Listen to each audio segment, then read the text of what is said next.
let's get into the AVID Investors Club market update. What is going on in the real estate market today, folks?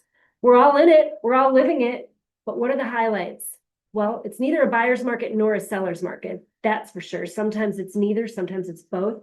Buyers are highly price sensitive, especially with rates where they are. That's a driving factor.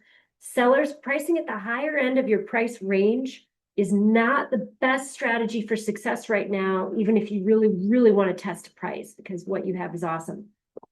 Fairly priced houses in really good condition, that's what people are buying. That's what's selling. Buyers are taking a little bit more time. They can take time to think. And thank goodness it's not as frenetic as it once was during, say, the COVID times. But the investor activity, that's heaviest right now among sellers and among buyers who are participating in 1031 exchanges, which means they just sold. So sellers are more active right now than buyers. But we do have some investment activity from folks who want to own or occupy rentals, which makes a ton of sense. And finally, my phone and email is just unseasonably going off right now. So, and other agents are saying the same thing. The market is just a little bit hectic and busy, more than we would expect for October. That's the gist. Driving factor in all of this, interest rates are always a part of that equation.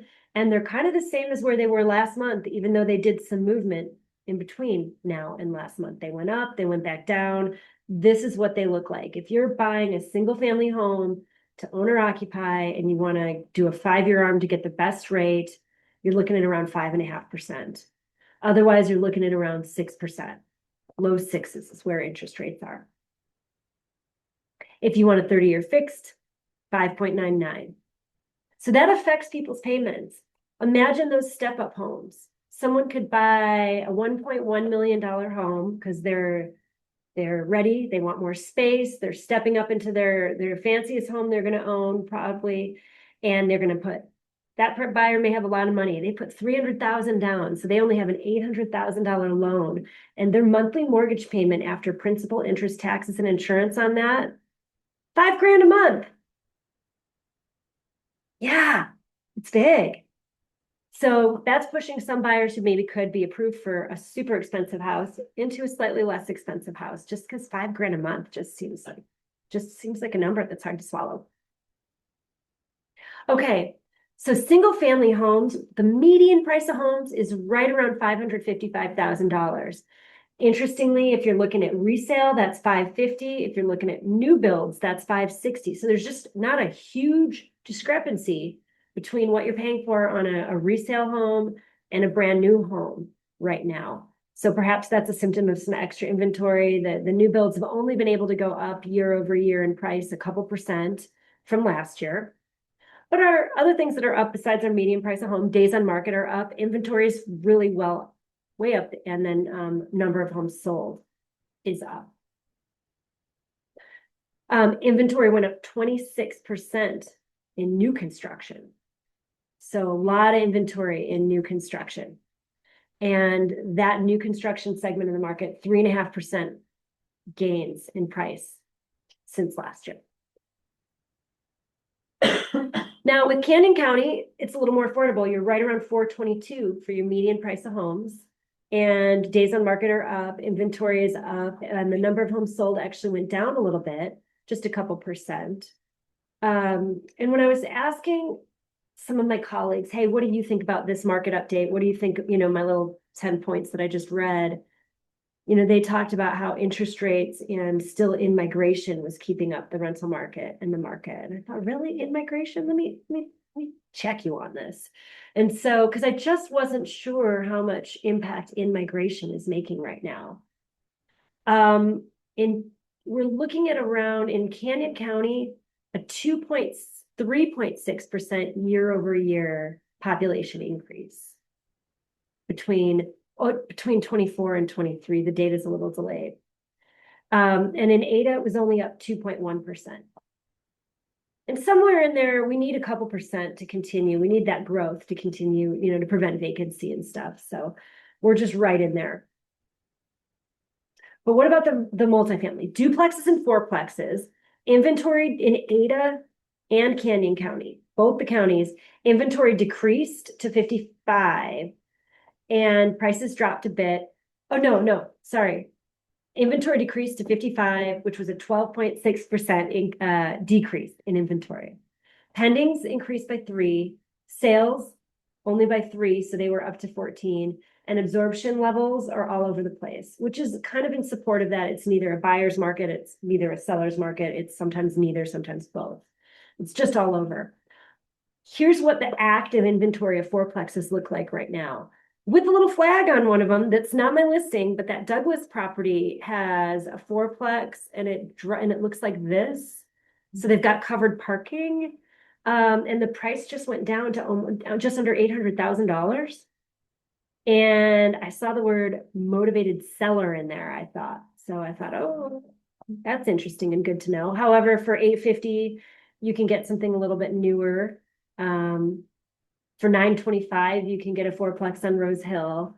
And then if you really want something that's actually new, I mean, you can pay 1.2, 1.5, 1.8, depending on the number of bedrooms and stuff. And DOM stands for days on market, so you can see how long it's been on there. Yeah, so 800 grand for that one. It looks pretty good. The pictures looked good on the inside. Canyon County fourplexes look like this right now. You see a whole category on Hamlet. They're all the same community, and they all had a price drop. The plus 3 others, Brassy Cove, which has been on there for quite a while, Maple, and Fernwood. I forgot to put 5+ in there, but while we're talking about fourplexes, let's look at Tony Drost's Ada data. He focuses on fourplexes in Ada County, and the average sale price in September was about $870, and that brought our year-to-date average to $904. The GRM, and remember, GRM is the easy way to compare the rents with the purchase price and get a rough value estimate. It dipped a little bit to 168. The lower the number, the better it is for buyers, the worse it is for sellers. And the cap rate this past month was 5%. Our trailing average is just below 5, but 5% was what we saw last month with about 75 days on market. So stuff was sitting a little bit longer. Here it is in pictures with the cap rate. Recent trends look like that. It always depends on what the age is. Now, for rental market update stuff, the Southwest chapter of NARPM, the National Association of Residential Property Managers, just released their big survey data. And anytime we have data, it's skewed based on the sample size. They've got about 8 property management companies feeding a couple thousand units. And they saw that vacancy ticked up just a little bit, but we're still only at around 3.5% for vacancy. So pretty favorable vacancy. And on their survey, well, they managed more units, more multifamily, and the vacancy was more in multifamily. So, and here's what the rents look like for multifamily properties. The next slide will show you single family rents. So if you have a multifamily rental and you want to see how you compare to the surveys, you're looking at 1 bedrooms around $1,250 in Ada, and 2 bedrooms around $1,400. And 3 bedrooms in Ada were around $1,900, less in Canyon County on these particular survey results. In some cases this year, we've seen Canyon County's rents really keeping up with Ada's, but not on this particular survey. So, and here's how it looks for single families. So if you were renting out a single family home right now with 3 bedrooms, you'd probably be getting somewhere around $2,200, and I think that's still legit. Here they say if you're in Ada and you were renting out a 4-bedroom, it would be $2,700. It's fall. I think that seems a little steep. But maybe 25, 26.